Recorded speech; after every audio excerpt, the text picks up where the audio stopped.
This live program is proudly brought to you by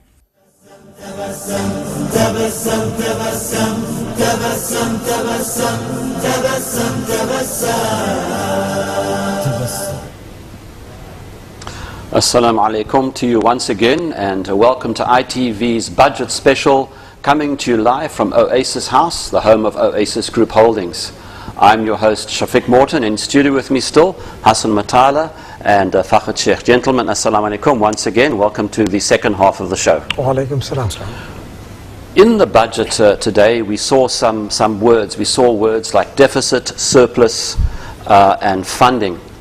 But Hassan, what do we understand when the finance minister says there's a surplus? Normally we understand a surplus of something being too much. How do we understand it in the context of the budget? Sure.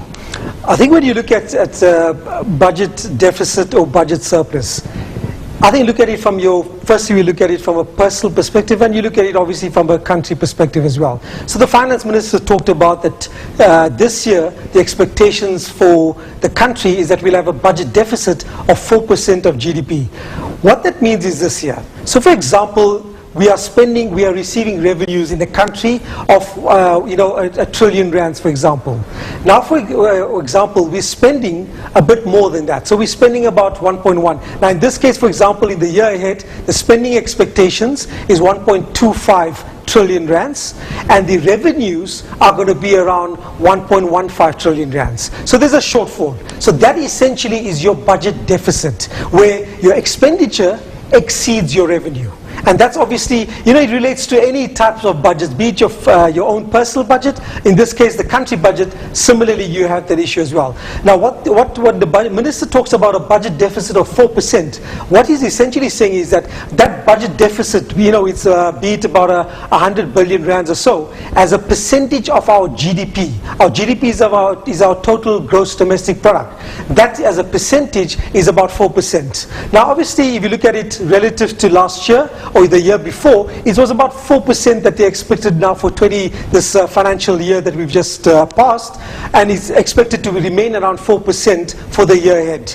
However, going forward, the expectations are that our revenue will start to grow a little bit faster, and with the result, the budget deficit, in fact, over the next 2 years is expected to decline to about 2.8%. So that's obviously taking into account that revenues start to pick up and grow, whereas expenditure growth will tend to be a bit slower. So essentially speaking, budget deficit about 4% now, but growing and declining to around 2.8% over the next 2 years.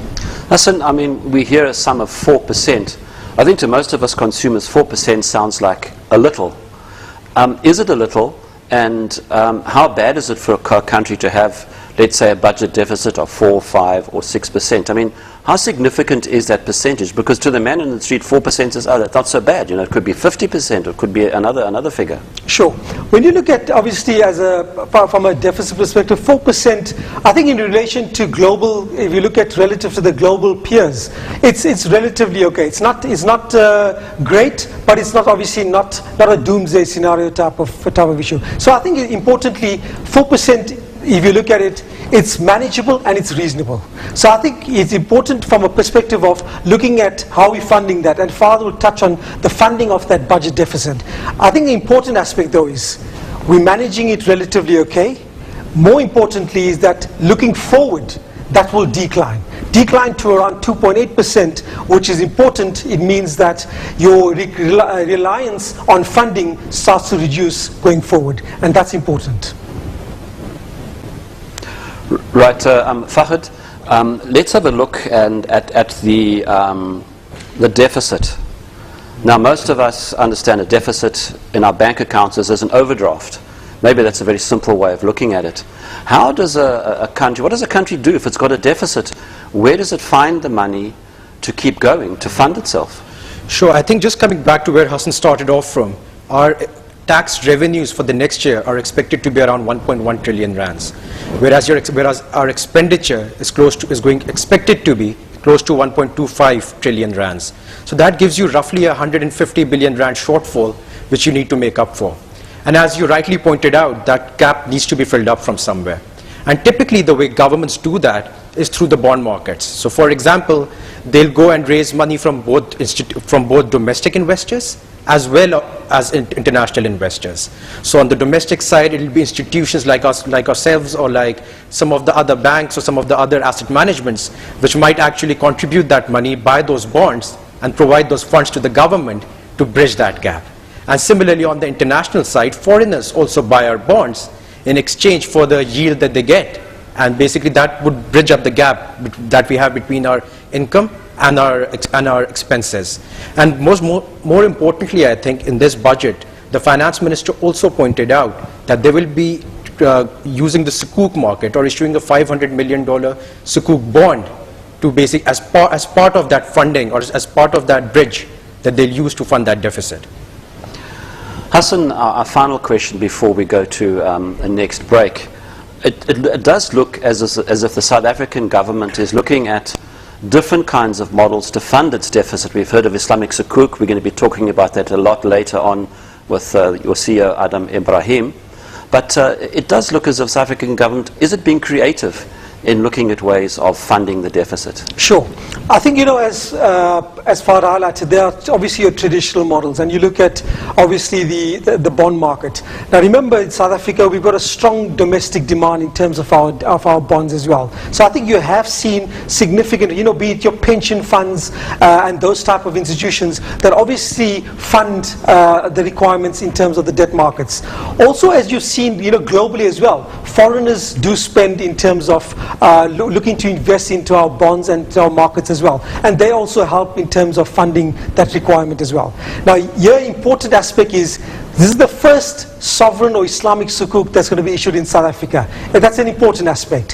What it does as well is that it gives the government access to a market which also they may not have tapped into historically as well. So you get access to investors which obviously, from their requirements, this meets their principles and their ethical requirements, and therefore they'll be able to invest in this type of funding need. So this is also an important avenue, and also widens the base in terms of funding for the government as well. So I think that's an important aspect. It widens the base, and importantly as well, it provides stability in terms of funding needs for the government going forward. Farhan, just some ABCs. We talk about government buying bonds. It sounds really fancy, but what does it actually mean? I think when we talk about a deficit, for example, what we're actually talking about is that the government issues the bond. So an investor would actually give money and buy the bond, and in exchange, they get a return or an annual return in terms of the money that they've invested with the government. So it's rather the government issuing and the investors buying those bonds and providing the funding to the government to bridge that deficit. What sort of returns would an investor get, Hassan, if let's say I'm an investor and I buy some South African bonds? How do I get my returns? Sure. I think obviously there's different type of bonds out there, but you get obviously a coupon payment. So there's obviously a rate that's achieved on that. Also, it depends on the profile and the maturity of a bond as well. So you have short-term bonds, which could be anywhere between 1 and 5 years, and then you have more medium to longer-term bonds, which tend to be 10 years up to to 12, 13 years, or even longer terms up to 20 years or 30 years as well. So there are different needs and requirements. It depends also on government's infrastructure or different spending requirements, and that will obviously depend on what type of bonds they issue, and therefore the rate of return that they will provide for the investors out there as well. And Fahad, our final question, what sort of clients would get involved in investing in South Africa in terms of bonds to fund our deficit? I think obviously there are different types of investors out there. So for example, Hassan, we talked about the Sukuk earlier. So I think the South African government tapping the Sukuk market, it opens up a completely new market for them in terms of where that Sukuk is in line with the ethical and moral values of a certain segment of society. So obviously, they would be willing to invest in a product like that. Similarly, for someone for whom the Islamic moral or ethical values are not an issue, they'd even be willing to invest in the bond market. So for an international investor based out of the US or Europe, for example, if they invest in a US bond, they get something like 3 to 4%. If they invest in a South African bond, they get almost 8 to 9% return. So it makes it a very attractive proposition for even foreigners to invest in the South African bond market. Hassan, final question. Is it because of the rand-dollar exchange rate that we are a good place to invest bonds in? Does it work that way? Sure. I think just in general, in terms of foreign direct investment, with the rand where it is now, it's obviously very attractive for foreigners to invest in our country.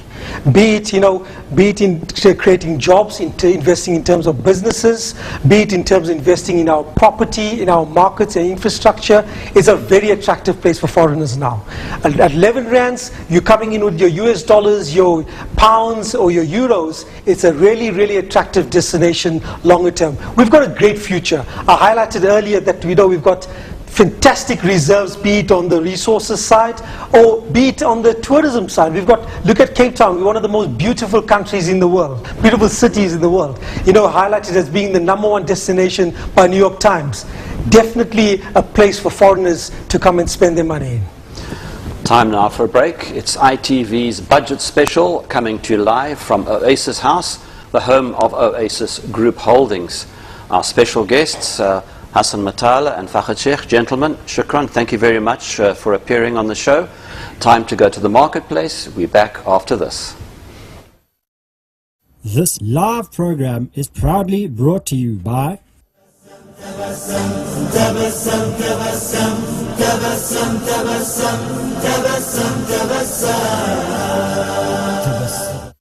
For under 2,000 Rand, you can drive a brand new Toyota Etios Limited Edition. What's more, we'll give you extras worth 20,000 Rand, including a Samsung Galaxy. Yes, you heard right, a new Toyota Etios XI for under 2,000 Rand with extras worth 20,000 Rand. This offer is only available at Freeway Toyota. Freeway Toyota is situated just off Xavier Street near Gold Reef City. Call Freeway Toyota on 011 661 0000 or go to freeway.co.za for more specials. Since 2006, Adega Fordsburg has been bringing you the finest Portuguese food. From our 5-star seafood to the finest grilled chicken and delicious steaks. It's easy to see why Adega Fordsburg has become a favorite in the community. Our fine dining experience is perfect for your family functions, special occasions and corporate events. We're not just a restaurant, we're your restaurant. Adega Fordsburg, always open, always good. At Trent Tap and Tile Ormonde, we offer you the best solutions to your specialized home improvement needs. Just off the M1 highway at the Xavier Street off-ramp. We're open 7 days a week for you. We stock a large variety of top international and local brands such as Groen, Geberit, Saloni, Summerplace, Libra, Geo, to name but a few, the very best. From exclusive polished porcelain tiles to the latest in sanitary technology. For the very latest and best in exclusive bathroom design, flooring, sanitary ware and taps, visit our exclusive showroom at 262 Crownwood Road, Ormonde, Johannesburg. Trent Tap and Tile, your home, our passion. The most valuable feature of any diamond is the feeling it stirs in the woman who wears it. The best feature of gold is the gratitude given to the man who buys it. Turn your dreams into reality at Jewelers World. We are the largest manufacturer and wholesaler of diamond and gold jewelry. When your darling husband is taking his time, give him some Turbovite. Turbovite is the body and mind energy booster for fast thinkers and doers. Spice Mecca's newly packaged spices, categorized by spicy orange, exotic red, natural green, and magical purple. Use our blends and seasonings, masalas, herbs, or pure ground and whole spices to create yet another unforgettable taste experience. Choose your color, choose your number. We have your taste. So come on, do it the Spice Mecca way, the cook easy way. This live program is proudly brought to you by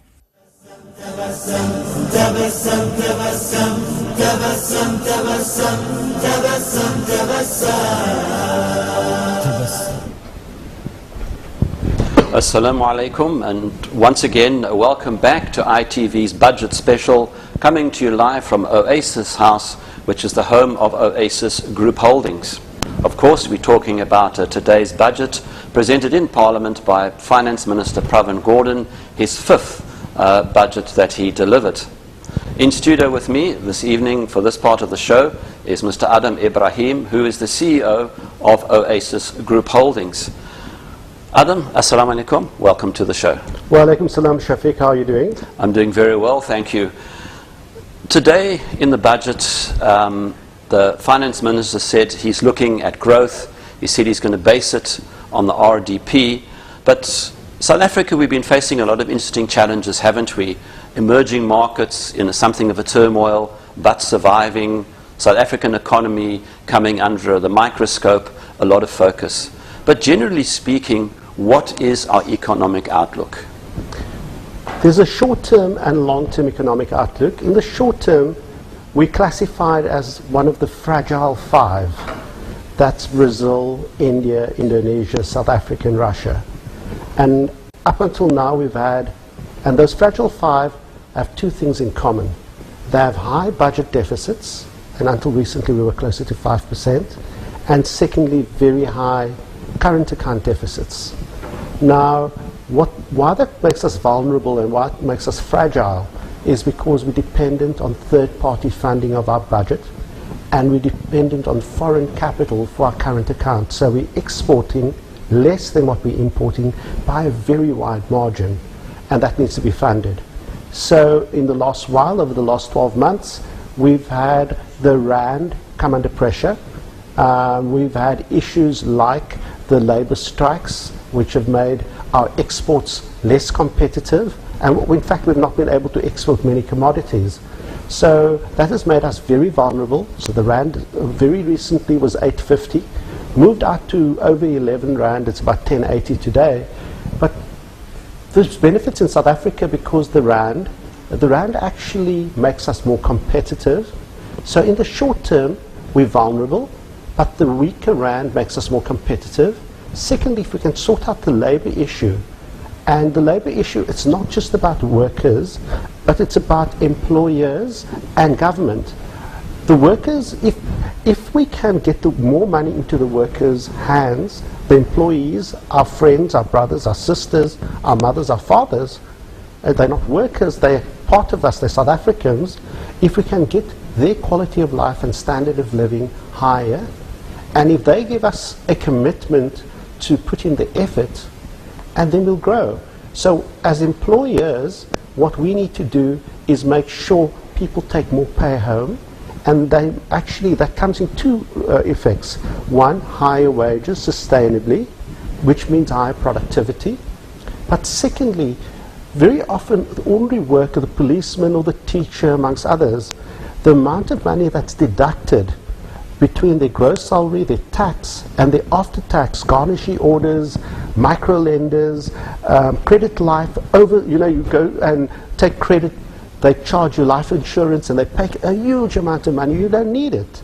And for many South Africans, they add in additional funeral benefits, and we really need, as an economy, we really need to make sure that our friends, our brothers, who happen to be the workers of South Africa, including ourselves, the gap between gross salary and take-home pay is very close. And we can do that. And that is the contribution that employers can make, and employers can make the contribution by investing in better equipment, more modern infrastructure, more modern technology and logistics. Then from a government point of view, we all have a role to play in this growth. If the government then takes its expenditure and delivers as much of the expenditure to final product with as little wasted or seeped out through corruption. Now, what's been very interesting since the middle of last year, the Minister of Finance has been focusing on these two issues. And the first issue is to reduce government expenditure, make government expenditure more efficient, and then secondly, to focus on corruption and procurement. This will take time, but I think government has been shaken by the strikes, by the civil unrest, and government will answer. And government will answer by delivering. We will have more electricity, we will have more water. Already the trains are running more efficiently. Outside here we have My City that makes transport more efficient. One of the things that we need to do, we cannot have local government say, you can crap in different places, sorry for my language, to what I can crap. And then we have a poo revolt. We have to treat our citizens like ourselves and deliver high quality infrastructure at a national government, a local government, and a city government. And so to all of them, we are South Africans, we vote for you, we are committed to grow this economy. And if we work together, we can create a fantastic, fantastic environment, inshallah. Something that's interesting in terms of what you're saying is you also seem to be saying, and correct me if I'm wrong, that economic outlook is as much about attitude and approach as it is actually about technique. I think it's technique, attitude and approach, and they kind of work hand in hand. So if you have attitude, you're going to study and get about it. You know, we spend amongst the highest education budget, but we get poor outcomes, and that's attitude. Attitude of our teachers, attitude of our parents, and attitude of our learners. If we can change that attitude, we'll get better outcomes. With better outcomes will be better techniques. And with better techniques comes greater confidence within the household, within the workplace, within the schools, within government. And employers then invest for the long term. They put in more factories. Foreigners say, wow, not only is this country beautiful, great beaches and mountains and agriculture, and we've got Wales, a few places have that, but it's a great place to do business, and they will invest. So attitude brings confidence with technique, and we can, and I've said it many times, we've chatted many times, I said, we by being positive, we by kind of forcing people not to be corrupt, forcing people to take responsibility for education, we can increase, as South African citizens, we can increase our growth rate by 1 or 2% per annum with nobody else's involvement. You and I can do that. And imagine what will happen if we move our economic growth from 3% to 5%, just as South African citizens with the right attitude, buy South Africa, invest South Africa, and actually don't use debt. Government will come to the party, business will come to the party. We'll move this growth rate from 3 to 5 and possibly to 7%. We'll create so much employment, reduce poverty, and this is just, you know, the economic prospects and the beautiful environment will match, and we will really be the place where, you know, there's a movie, I'm not sure if you followed, I think the day after yesterday, whatever, and, you know, the world's kind of coming to an end because of global warming, and the people get onto the ships, and where do they arrive? They arrive in the Garden of Eden called Cape Town. That's, I mean, we live here, so we've actually got to get the best out of this environment and protect it. Adam, interesting things that you are saying, and of course, you know, you are talking about the issue of confidence, and that seems to be something that is very important. Do you think that things are beginning to change on the ground, and that what's changing on the ground is the attitude of government and the attitude of South Africans? It may not be greatly discernible, but would you agree that there is a sense of much more purpose today than there probably would have been 2 to 3 years ago, because it does seem as if South Africans are slowly but surely beginning to realize that it's a two-way party, that democracy is as much people participating as much as it is government coming and making policy. What is your feeling about all of this? I think you're absolutely right. There's a greater focus to drive us forward by all citizens. But let's take a step back. Oasis has been involved in this day, the budget day, for 20 years. In the first spot, we used to buy this speech because it showed our support to this new democracy. We had people who were put in charge of our budget, our finances, who had never had that experience before. We had confidence in them. We knew they could do it, and we showed our token of support because that money went to charity. And we've been involved, but the interesting, and we've chatted over 15 years plus, Shafiq. What's been interesting, we have been fantastically positive about South Africa, fantastically positive about the budget.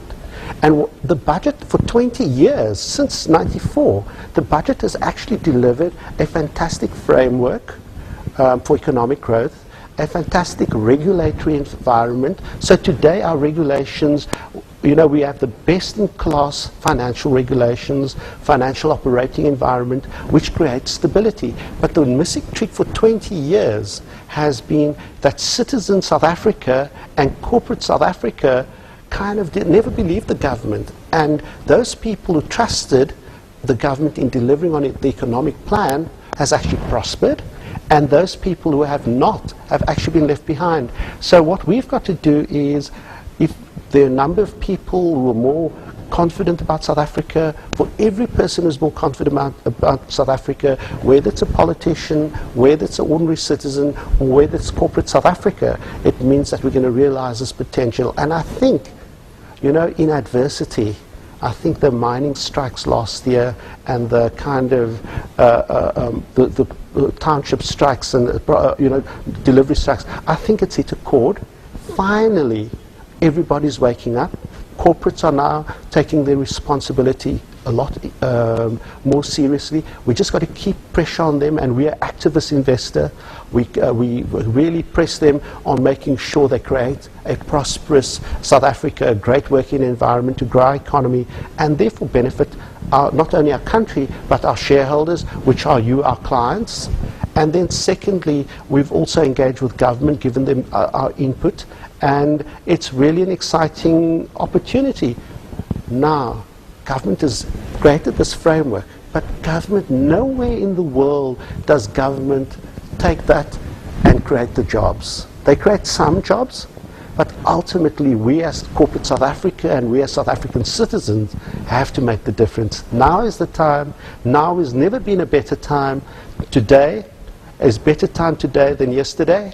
We're going to make a difference. We can generate 5% economic growth if we're all positive. Just imagine if we all bought South Africa, if we all bought South African goods, if we bought South African poultry, if we bought South African meat, and bought South African sugar, South African cement, our factories will be busier. We'd need more workers. We'd make more profits. Our share prices, it's a virtuous circle. Be proud of South Africa, buy South Africa. And if you've just tuned in, it's ITV's Budget Special, brought to you live from Oasis House, which is the home of Oasis Group Holdings. Our special guest in studio tonight for this part of the special budget show is Mr. Adam Ibrahim, the CEO of Oasis Group Holdings. Time for a quick break. We're back right after this. This live program is proudly brought to you by